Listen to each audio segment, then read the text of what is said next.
The Association of the United States Army is pleased to welcome you to AUSA's Thought Leaders Webinar Series, a webinar series featuring military leaders and contemporary military authors.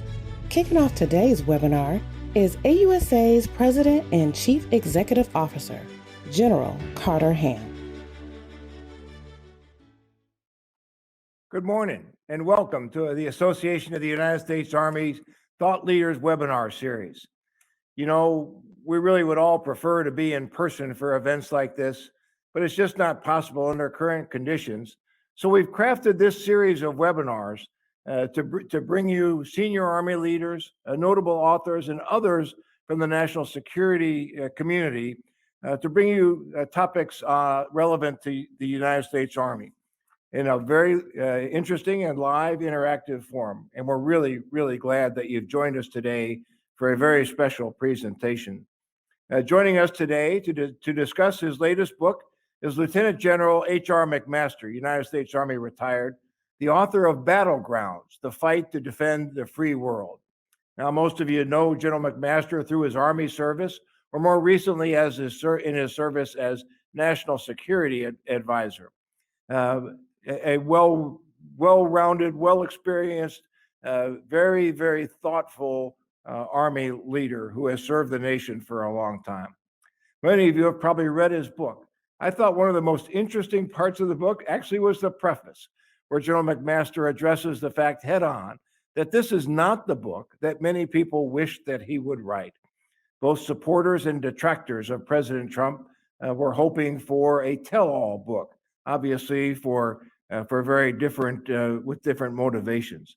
Instead, what General McMaster has provided us is a very thoughtful book on America's role in the Army from someone who has been at the center for many key decisions over the past several years.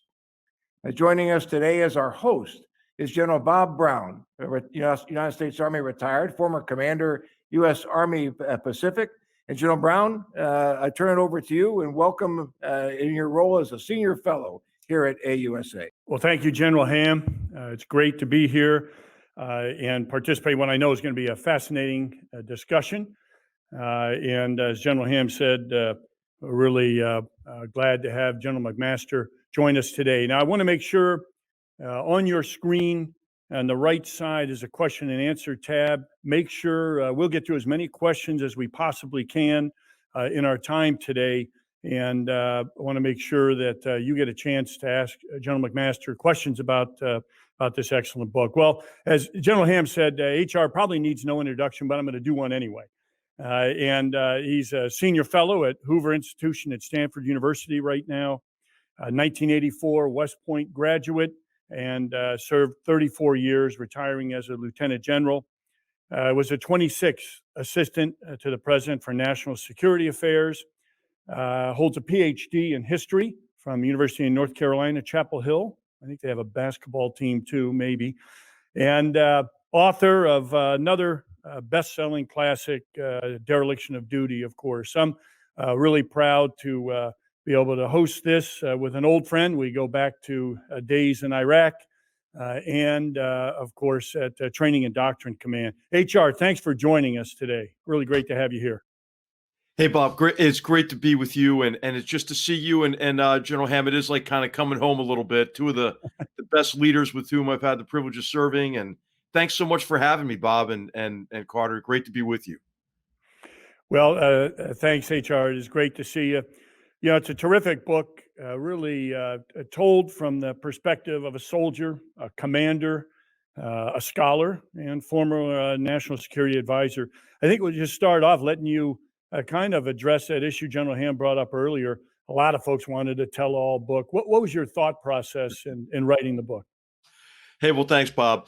Well, first of all, I just think, do we really need another tell-all book, at this point, and, was one of the factors. But really, I as I've seen, our society become polarized around partisan politics, we're conditioned as military officers to stay away from all that stuff, right? And we recognize that as we've been at each other's throats, hey, the problems in the world, the challenges, they haven't gone away, And so what I hope to do, and probably, what is kind of predictable, as you would expect. I think probably all of us do this. I made kind of a mission statement for myself when I retired in 2018, and that was to try my best to contribute to a better understanding of the challenges that we faced as a way to help Americans and others across the free world identify, well, what we can do together to build a better future for generations to come, right? So I'm in a great place, an ability a place to do that. It's at Stanford University and at Hoover. I have great colleagues here and great students I'm working with, research assistants. So the book was really a continuation of my self-education, and a project that I found to be rewarding. And I just think that it's important for us in our profession, and you and General Ham are great examples of this, to maintain that bold line, between our profession and partisan politics. And I think even in retirement, we have a responsibility to do our best to do that. And I respect, some of our colleagues' decisions at times to endorse candidates, whatever they want to do, that's fine. But I think that does come with a particular danger sometimes. And, of course, as a national security advisor, you are the only person in the foreign policy establishment who has the president as his or her only client. So you're in that position of trust, right? And if I was to violate that trust, what would that say about me? But what would that say about future relationships, right, between presidents and national security advisors? And I think if there's a lack of trust, it would be tough to get the president best analysis, right? Best advice, multiple options from across departments and agencies, which is really your main job, as national security advisor. And so I didn't want to violate that confidence with President Trump. I mean, as you know in the book, Bob, I'm very critical of many of his policy decisions, right? But to violate that confidence, I think, especially having done that job, on active duty, I think would have been a breach of professionalism as well. Great points, and I know we're all glad you went the direction you did. Very timely and much needed discussion throughout the book. Questions are pouring in, so I want to let the audience that joined us get a chance to ask you questions for sure. Here's a good one from C. What was one of your most rewarding moments in the Army? Yeah, well, I'll tell you, I think anytime you're in command, it's rewarding, right? Because you get to be inspired every day by the people in your command.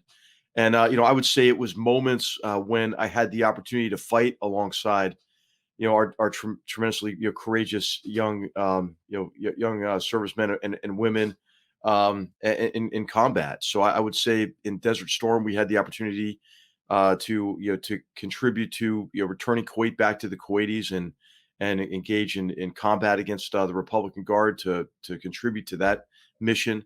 And then Bob, where we were, in a very complicated area of Iraq, being able to lead the courageous troopers of the 3rd Armored Cavalry Regiment against the enemies of all humanity, Al Qaeda in Iraq, which had caused so much human suffering in Nineveh province. And under Zarqawi was a grave threat, I think, to all humanity. So I think, I think that the rewards of being part of missions that are bigger than yourself, and then being able to engage in those missions, to endeavor to accomplish those missions alongside men and women who are willing to give everything, including their own lives for you. I don't think that's replicated in any other profession. So it's not a specific day or maybe incident that comes to mind, but it's just the rewards of being part of these amazing teams that take on the qualities of a family. Yeah, well said, HR. That was the easy question. Now let's get to a tough one. That was a softball. We got a question. What would be your recommendation to a president if the Chinese invade Taiwan? Yeah, we go right from easy to a tough one there. Well, the way that's phrased, man, it's tough to dodge that one, right? I mean, hey, I would just say that maybe I can dodge it by saying this and not really not going against kind of the the policy of strategic ambiguity, which I think works right now. But it works because there's doubts in China's mind, right? I mean, the PLA's mind. I mean, will America respond and will respond in a way that will deny them the ability to accomplish the annexation of Taiwan by force? So, of course, there have been multiple Taiwan Strait crises. We have responded each time. And I would just point out that every time an adversary has, or many times when an adversary has assumed, hey, the United States won't respond, hey, June 1950, a case in point, the United States has responded and borne the cost and the burden of responding. I think in the meantime, the key thing is to make Taiwan kind of indigestible, right? And to do so by the arms sales that we have with them, but other ways that we and our partners across the Indo-Pacific region in particular can work with Taiwan to improve their defense capabilities. President Tsai Ing-wen she's doing, I think, a great job in terms of bolstering their defense capabilities. But the other part of deterrence by denial, right, which means convincing the PLA and the Chinese Communist Party they can't accomplish their objectives through the use of force, is to strengthen Taiwan's defenses against the range of Chinese activities that aim to accomplish their objectives in Taiwan below the threshold that might elicit a military response. And this is the sustained campaign of subversion they've been waging, the effort to co-opt elites, the information warfare and propaganda directed at the Taiwanese people, the fostering of economic coercive power, right, by co-opting companies and businesses with the lure of access to the Chinese market and Chinese investments, and then to use that economic relationship for coercion, like we see them doing in a really brazen way against Australia right now. So I think I think it's the whole range of defensive capability. The objective ought to be deterrence by denial. I think strategic ambiguity is sufficient to do that. There's no reason, I don't think, to encourage Taiwan to declare independence or to make or to go into some kind of a formal alliance with Taiwan. Oh, great. Thanks. So we got a question from Nicholas that came in. He's a space operations officer. He says, fantastic book. He really enjoyed it, especially the entering the arena chapter and some of these new areas. And his question is, what advice would you give a field grade officer in working with combatant commands to deter Russia and Chinese influence? A great question from Nicholas there.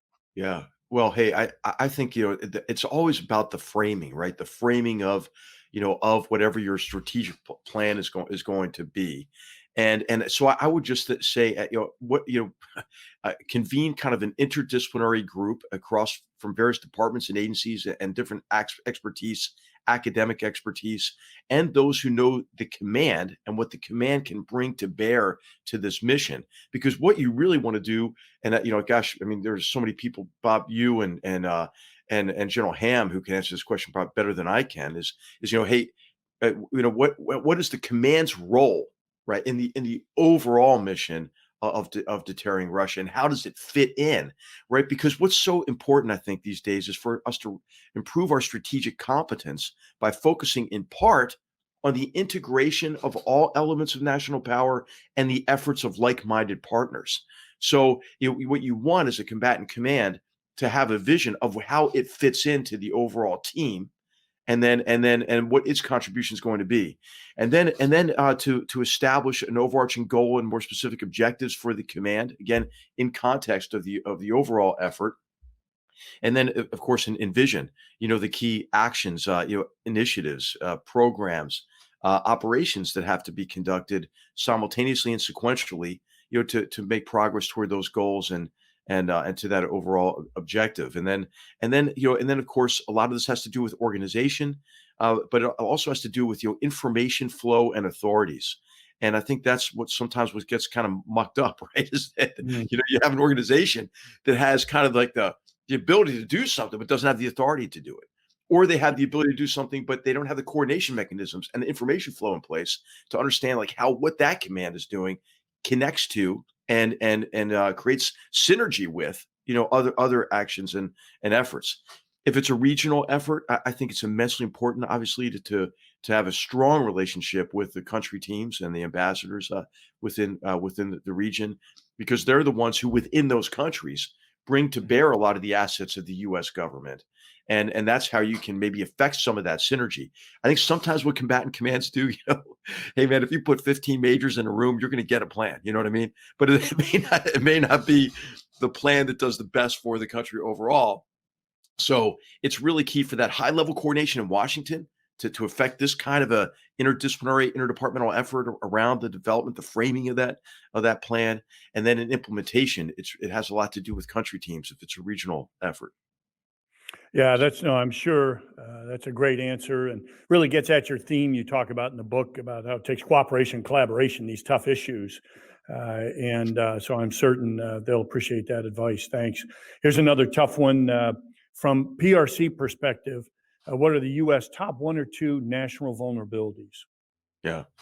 Okay, well, I mean, the top one is economic aggression against us, right? I think that we have been really negligent, in defending ourselves against a range of economic aggression, and by economic aggression, I mean unfair trade and economic practices.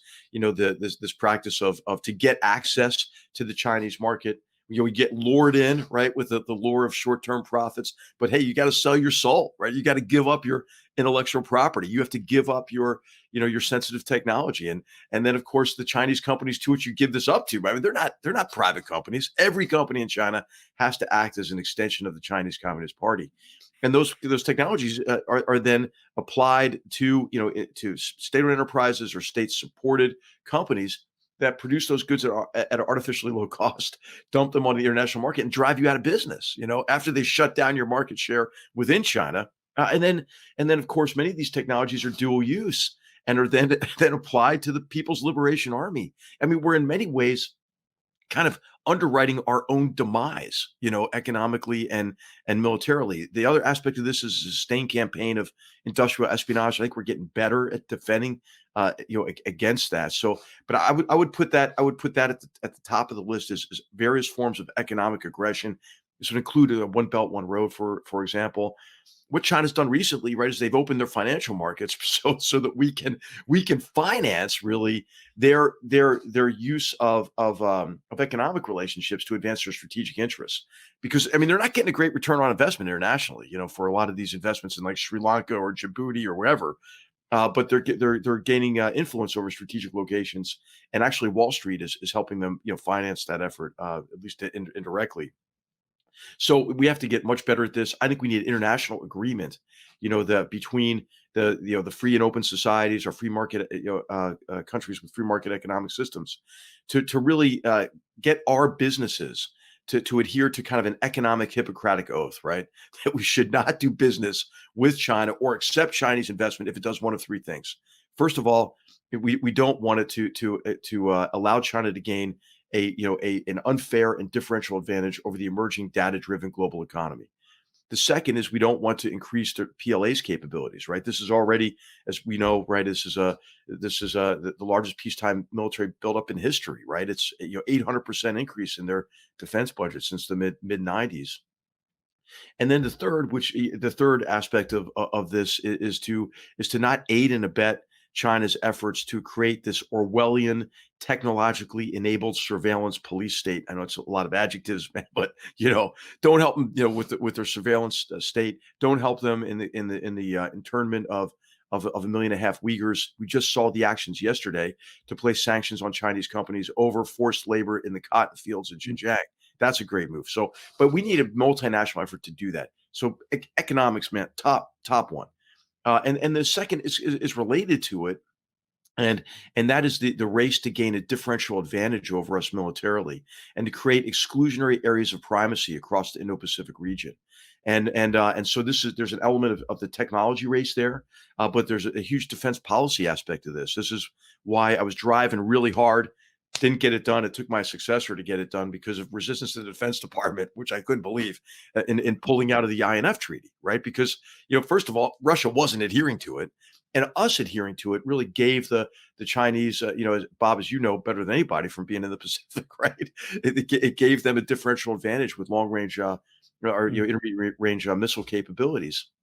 So we need to develop a range of capabilities. And hey, I love the chairman. He's a friend of ours. But hey, when he said, "Hey, I think the Navy and Air Force is more important than the Army," I was like, "What? Where did that guy come from? Come on now!" Because what I think is forward positioned joint forces, right, with an important land component. Mhm. That's what's most important, right? Because if you're on land with a joint force capability, though, you've already turned denied space into contested space. Hey, you're there, right? And so we don't want to have to fight our way back in like we had to after the centripetal offensive in 1941 to penetrate the inner island chain, right? That was pretty damn costly. So if we want to deter, we've got to be forward. And of course, we're bucking the trend, right? I mean, there's a lot of sentiment toward pulling back, right? And I think that's the opposite of what we need to do. And I would just emphasize the role of the land component, and of course, operating across all domains from the land. That's what's really key. So I'm sorry to go on about it, but economic aggression, A, and B is coercive military power and military capabilities applied to achieve this exclusionary area of primacy across the Indo-Pacific region. No, those are great points, and well said. It gets at in the book, you talk about that fundamental shift from strategic engagement to competitive engagement with China, and it's a competition every single day. And you're right, if you don't have the land, if you can't have the land, you're not going to have the air and maritime domain, that's for sure. So thanks, HR. Great answer. Have a former soldier of yours has a question here. He said, Mike G. He says, brave rifles, sir. But sticking with the theme of strategic narcissism that you bring up in the book, do you see any immediate impending pitfalls the new administration needs to avoid or at least be keenly aware of?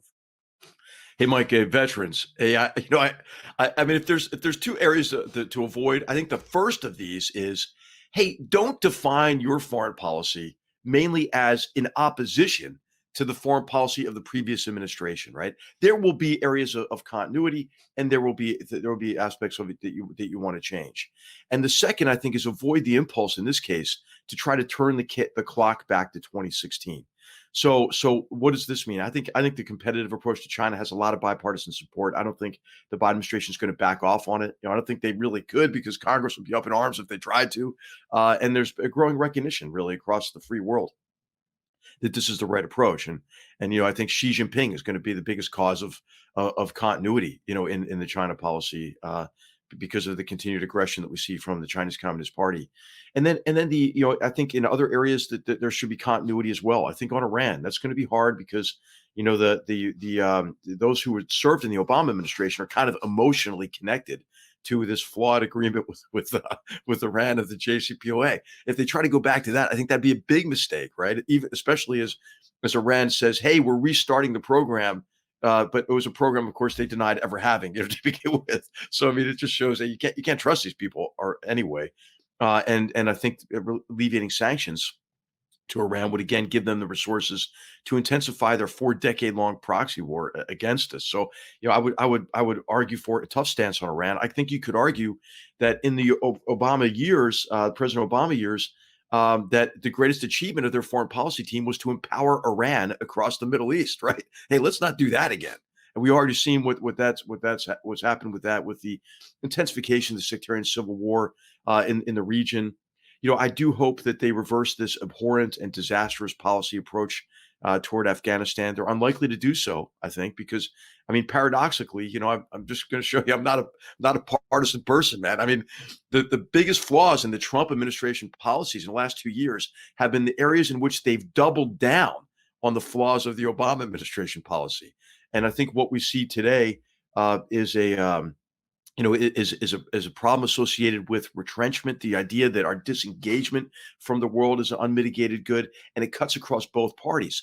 So I guess I would say to the Biden administration, people coming in, these are good people, great patriots coming in to serve our government.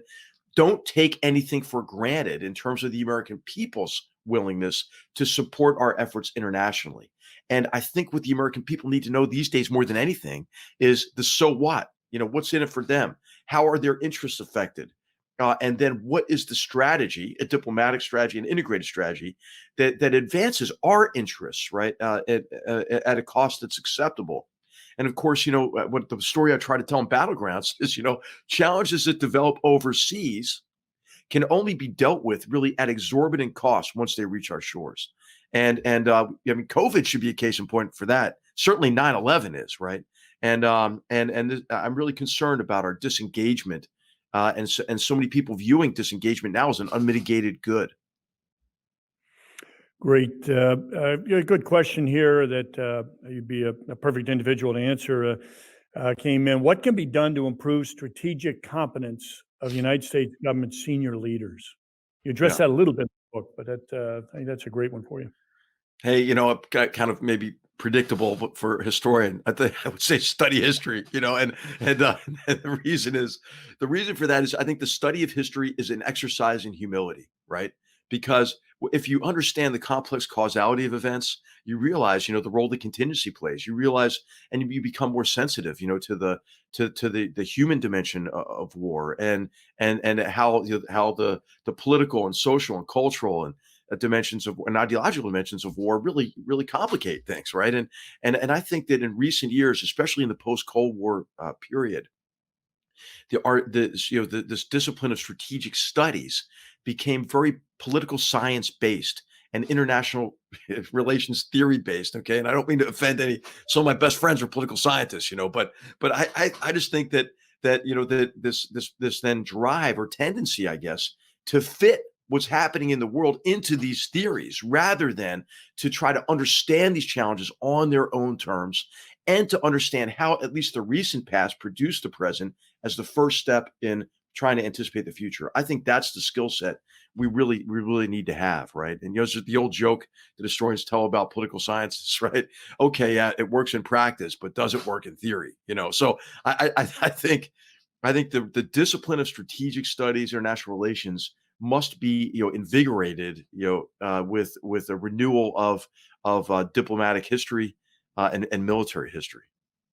I can remember well the arguments of don't cut history. Command General Staff College and a lot of courses you and I were both involved in. How important that is, no Yeah, doubt. hey, Bob, West Point cut a semester in military history, right? Yeah. And I just want to say, hey, all the problems, the unanticipated problems we encountered in Iraq and Afghanistan, hey, they weren't engineering problems, man. I mean, those were, anyway, of course, Yeah, no doubt. predictable that I would advocate for more history, I guess. I agree with you completely. Here's a great question on asking from Jennifer. While serving as National Security Advisor, what were some of your observations on interagency effectiveness? And do you have any recommendations on how we can do CivMil better? Yeah. Okay. Well, oh my gosh. Okay. So I would just say that, I really believe that we put into place a process in the National Security Council staff and within, in the various committees that operate, the principals committee, the deputies committee, the policy coordinating committee, that was effective. I mean, it was effective, but hey, interagency coordination, it's like what Clausewitz said about war. It's like movement in a resistant element, right? So it's friction. And so I think the key thing is to understand the role of the NSC staff is to coordinate and integrate efforts across the departments and agencies to give the president options, plural, right? And then to assist with the sensible implementation of the president's policies and decisions in an integrated fashion across the departments and agencies, and of course with like-minded partners. So, I mean, that's the job, and I think the process has to support that. I believe we did that. As soon as I got into the job, I just inventoried, hey, what are all the decisions that were centralized and brought up to the White House level, right? And there were a lot of them. I mean, it was really some kind of, I think, frankly, ridiculous restrictions. I mean, it took White House approval if you were going to put more than 3 helicopters in Syria, for example. Like what? So I, and these troop cap numbers in Syria and all that. So we were able to get those lifted really quickly. I kept just bringing these. If I could sign it, I'd sign it. But most of these said, hey, the president wants to. So I had to get President Trump to sign it. So devolve, tactical and operational responsibilities back to the departments and agencies so you can think strategically. I think a lot of times centralization of that decision making, that's actually, it's really a cover for your lack of a strategy sometimes, right? So so then we put in these framing sessions, to frame the complex problems that we're developing, and it was essentially a mission analysis brief, right? I mean, this doesn't happen in Washington too much. I mean, and so there are a lot of steps that are skipped in Washington, and it comes back to bite us, right? So we said, okay, here are our 16 top national security challenges.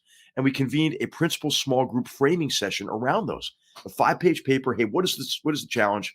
What are our vital interests? What's a draft overarching goal? More specific objectives. Hey, planning assumptions. What is the degree to which we think we and like-minded partners have agency influence over this challenge? What are the obstacles of progress? What are the opportunities to exploit? Then That's like a mission analysis brief, right? And then that we then had the principals in the room who commented on that. Hey, I think, well, maybe we ought to emphasize this more in the framing, or here's an obstacle we may not have thought about, or and then that was the first part of the meeting. Hey, the policy coordinating committee is listening to that, right? They're listening to that. They're getting commander's guidance basically, and then then we said, okay, well, what are your ideas? Principals. These are cabinet members mostly, and about how we integrate our efforts to overcome the obstacles and take advantage of the opportunities. Again, more guidance that was then foundational to the development of multiple options for the president, right, and the development of an integrated strategy for that national security challenge. So, I think that's the role of the NSC. It has to be done at the NSC. It really doesn't. You can't be effective doing it just giving it to, for example, on COVID response. Hey, Health and Human Services. How about if you chair, whatever. Because nobody works for Health and Human Services, right? So that it really has to be the White House that integrates that, not to tell the departments what to do, but to elicit from them how they think they ought to contribute, and then to help integrate those efforts. I think we did that effectively. My successor dismantled that process, as was his prerogative to do. That's fine. But I think that the NSC ought to be strengthened. Paradoxically, the president, he has this, this idea of the deep state, and and there are some people around him who fostered that, that belief, and that manifested itself oftentimes at, hey, the NSC staff, we need to weaken the NSC staff. Well, actually, it's the NSC staff that helps drive the president's priorities across the departments and agencies. So I think understanding the role of the NSC is what I would say, put at the top of the list of how to improve our ability to integrate efforts across departments and agencies. Oh, that's great. Thanks, HR. Had a question on the national security strategy that you wrote. What recommended changes would you give to the Biden administration, if any? Good question. Yeah, hey, I'll tell you. Of course, I'm biased in this connection, and our Nadia Shadlow became our deputy national security advisor. She did a great job of exactly what I was talking about, coordinating, integrating efforts across departments and agencies, but making this kind of the president's document as well, right? So I think that they could do a word search for America First and delete that. Because they probably wouldn't want to keep that. But otherwise, I think it's really sound. I'm biased about it, but really what we tried to do is we tried to insulate foreign affairs and national security from partisan politics, right? Because, hey, if you're a Republican or a Democrat, does that mean you want, North Korea to have a nuclear weapon? Does that mean you want China to eat our lunch every day in this campaign of co-option, coercion, and concealment? Do you want Russia to subvert our democracy and drag us down? No, of course not. We should be able to find common ground on foreign policy in particular. So the idea was to insulate really the entire national security process, from partisan politics. This is why I rewrote NSPM 4, and took the strategic advisor guy off the NSC, and reinstated the director of Central Intelligence Agency and the chairman, who thought should probably be there, and as the principal military advisor to the president. So I think we did a decent job with that. I hope that the Biden administration recognizes that. But again, of course, it has to be the president's document, President-elect Biden's document. But I think the biggest thing we got right is the shift toward a competitive approach to China and the recognition of a return to great power competition. What I'm concerned about today is, I think, in the Defense Department, the saying that if it's worth doing, it's worth overdoing. I think what's happened is the Defense Department sees that return to great power competition now as an emotional cathartic to forget the long and frustrating wars in Afghanistan and in Iraq. But hey, guess what? Jihadist terrorism is not going away, right? So I think that we are there's a danger now of recreating what some of our old mentors, Bob, lived through, which was the period during which, after Vietnam, a lot of people say, hey, we just don't want to ever do that again. And I think what we have to remember is what Conrad Crane, a great historian, my old colleague in the history department at West Point, he said, hey, we've never been able to never do it again. Right? And so I hope that we're not forgetting, everything that we've learned, from Afghanistan and Iraq, and disengaging, from jihadist terrorists who still want to commit mass murder against us. That's great. A good question on homeland defense. And Army North and Northcom have Homeland Defense as number one priority, and realizing that the Homeland is no longer a sanctuary and our ability to respond to crisis and conflict will be constrained by being contested in the Homeland. How do you see the defense of the Homeland as a strategic priority?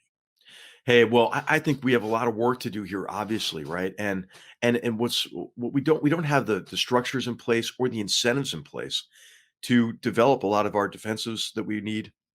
I'm thinking in terms of our infrastructure, communications, and transportation, and financials in better shape, but cyber defense and so forth. And we've got to really think hard about how do we secure that better by developing systems that can degrade gracefully, that have better defenses associated with them. And I think what we can do within the government is to make sure that we don't have this bold line between homeland defense and foreign policy and national security efforts abroad, because of course that the age of free security is over, right? And we see this obviously in contested domains of space and cyberspace, but we see this with a pandemic.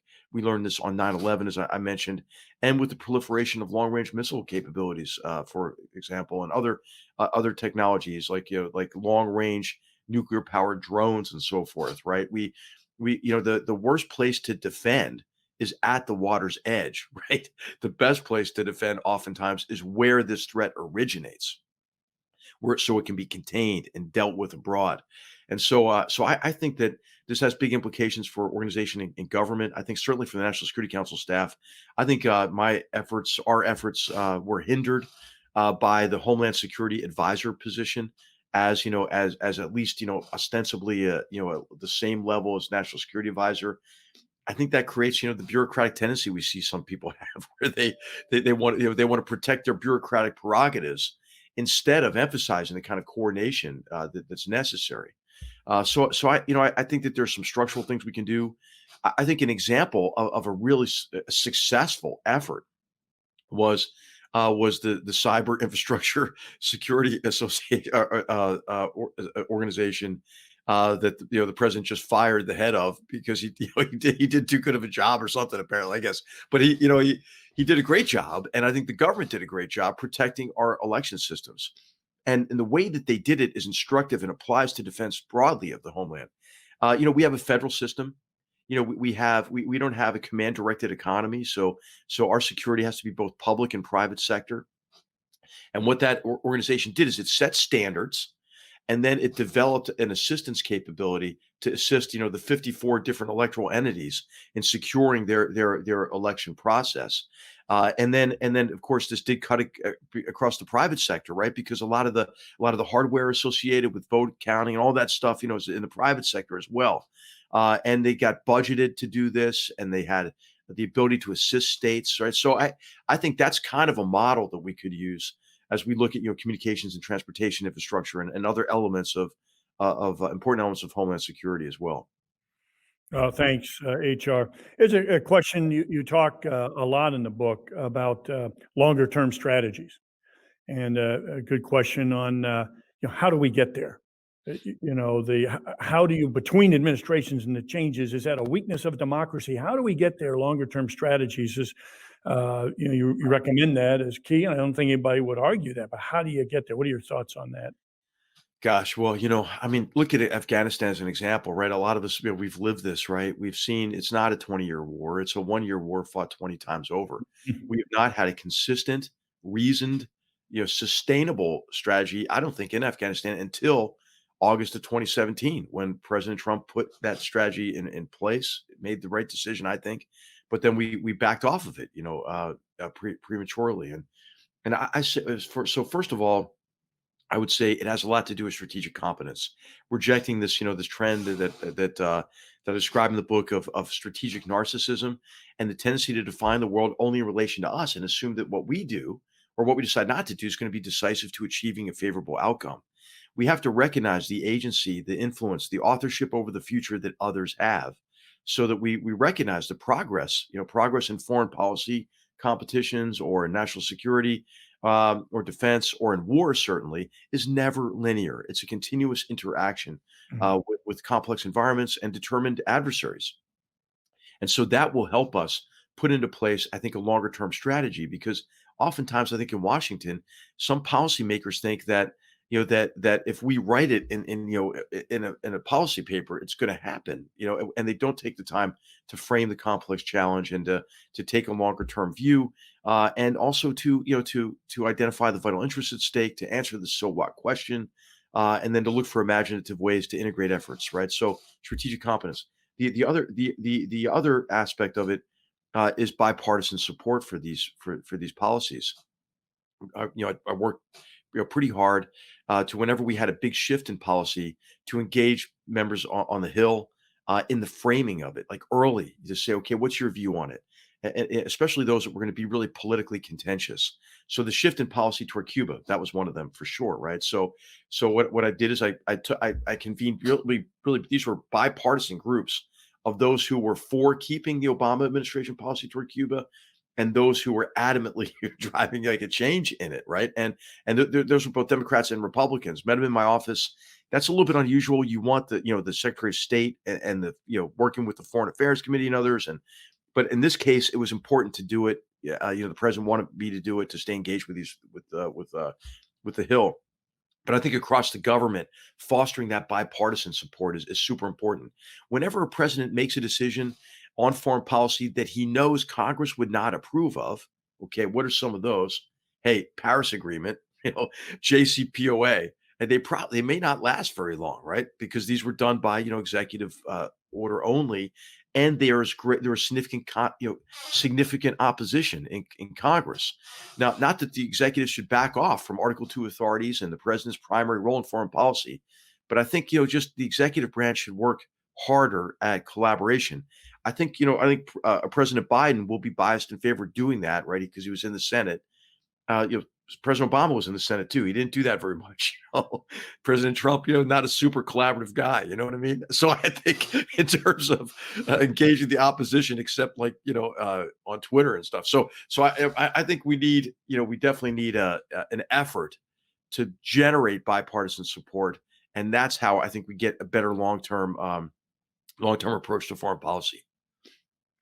Thanks. Keep those questions coming in. We have time for a few more. I had a question on the Arctic strategy, and someone commented that they don't remember it being addressed in the book. But what are your thoughts on Arctic strategy, and in particular land forces' role in that? Right. Well, I covered a little bit, the entering the arena chapter. The map is of the Arctic there, but I just ran out of pages, man.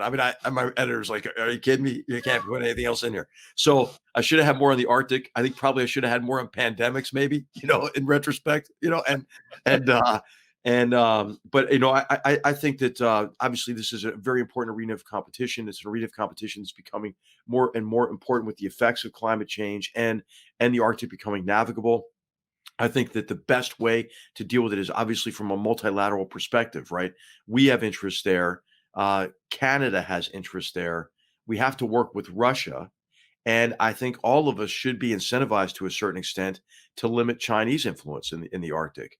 I mean, they don't have a physical geographic stake there anyway, right? And so I think that this is an area where maybe in a post-Putin Russia, if not before, there could be a degree of international cooperation and agreement to protocols that would help ensure that the Arctic is navigable and is a trade route for all, but then also cope with issues associated with energy security and access and rights to energy sources there as well. So, hey, but for defense capabilities, I think we know we're coming up short there in terms of our ability to project defense capabilities, and then of course it has huge implications for missile defense and the short route that some missiles can take from certain countries, to us. And so I think there should be more emphasis on it in Battlegrounds.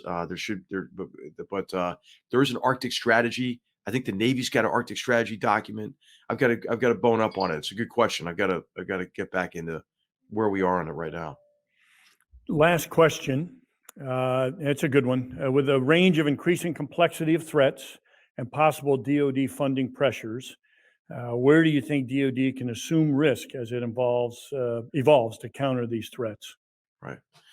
Well, there's a tension, right? There's a tension between the procurement of cutting edge, exquisite, and highly expensive technologies, and having the capacity that we need to be able to deter by denial and then, if called upon, to defend ourselves and to prevail in combat. I think that over the years, right, certainly since World War One, since the Civil War, that there has been a trade-off of capacity, size of forces in exchange for technological capability, right? Automotive revolution, aerospace revolution, precision navigation and timing, assured communications, right? All of this allowed smaller and smaller forces to have bigger and bigger effects over wider areas. I believe that enemy countermeasures these days are reversing that relationship because think about it, right? Offensive cyber capabilities, disruptive communications, electronic warfare, counter satellite capabilities, tiered and layered air defense, drones and swarm capabilities, and so forth. All of this means, I think, that many of what we had seen as our differential advantages are now at risk. And I think that really does two things, right? It makes it important for us to have the capacity necessary, and also to develop systems that can degrade gracefully rather than fail catastrophically. I think though what happens though is that we do the opposite, mainly because of the kind of the military industrial complex, and the incentives to procure more and more or big ticket items, fewer and fewer actually, but more expensive items in defense. I think we ought to reverse that. We ought to figure out a way, right? What are the technologies that give us, less costly and larger, larger numbers of not weapon systems, but also units that can operate with a combination of autonomous, semi-autonomous, and manned systems. So I think what we're in danger of these days is resurrecting all of the old assumptions of the revolution in military affairs. And, hey, really, really, the next war, because of technology, will be fundamentally different from all those that have gone before it. I mean, I'm a skeptic about the impact of AI, for example, on warfare. It's not going to change the nature of war. And the reason is that if AI's power is the ability to access multiple databases and to integrate, those databases in a way that improves situational understanding, and allows for the more effective application of force, that it allows the integration of autonomous systems. Hey, but we know a large portion of the information in war is bad. It's contradictory. The countermeasures to gaining perfect knowledge, which which we saw it in the 90s, right? Remember dominant battle space knowledge and all those terms? Hey, how did that work out, right?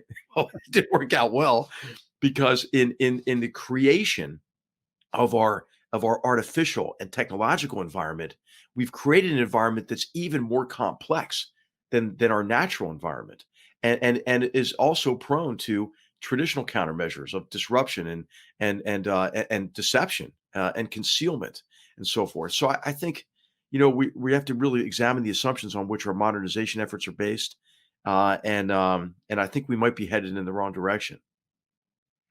Well, HR, thanks so much for joining us today.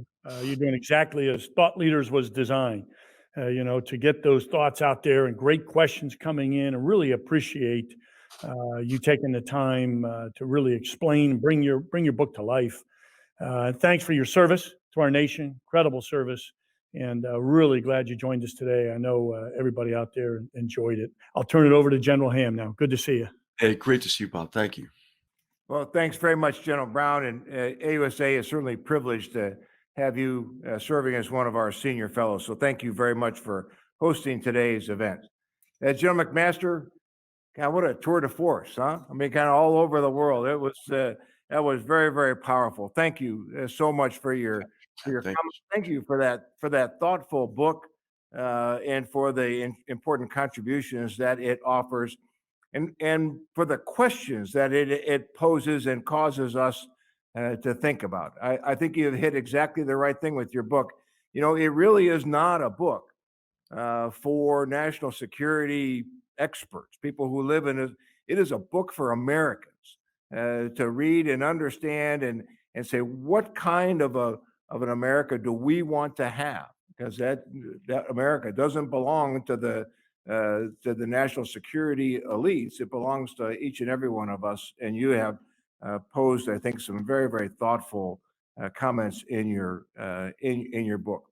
The book, just like your comments today, is plain spoken. It's just who you are, and we appreciate you for that, for your candor, for your forthrightness in all that you have done, both in the book and throughout your service.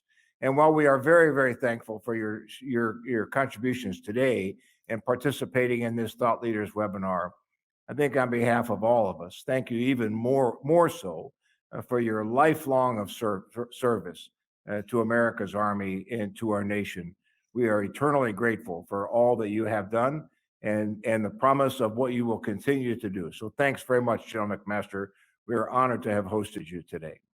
Hey, thank you, General Ham, and thanks for the privilege of being with all of you. It is like kind of coming home, and I hope you know how much I appreciate your leadership and mentorship and example over the years, and your leadership of AUSA today. So great to be with you and with General Brown, and it just boosts my morale, to be back with you guys. Thank you so much.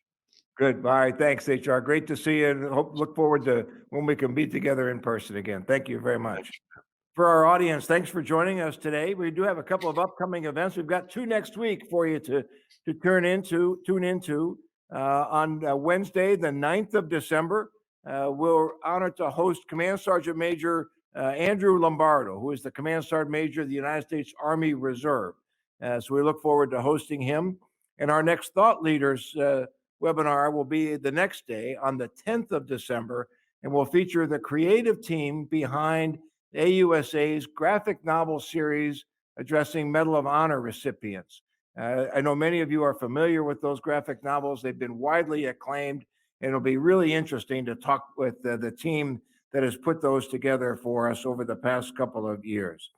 We'll then take a break over the December holidays, but we'll resume very quickly in the new year. And on the 5th of January, a very, very interesting Thought Leaders webinar with the authors of Reaching the Summit, Leadership Lessons from the U.S. Military's Best. And this is a book that is co-authored by someone many of you know, retired Sergeant Major of the Army, Ken Preston, formerly AUSA's Vice President for NCO and Soldier Programs, but co-authored with his fellow senior service enlisted leaders from each of the other services. It's a fascinating book in leadership from the senior non-commissioned officer perspective. Great speakers. We hope you will join us for those 9 and 10 December, and then again on 5 January. Just go to ausa.org. You can get the information and register. Finally, thanks to all of you who are AUSA members. It's hard for me to believe that some of you are not AUSA members. We can fix that very quickly right now by going to ausa.org.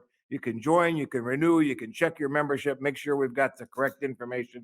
Your membership really does matter. It is your membership that allows us to host events like this. Please support us, and we look forward to you joining us and the other 246,000 other people who are members of the Association of the United States Army.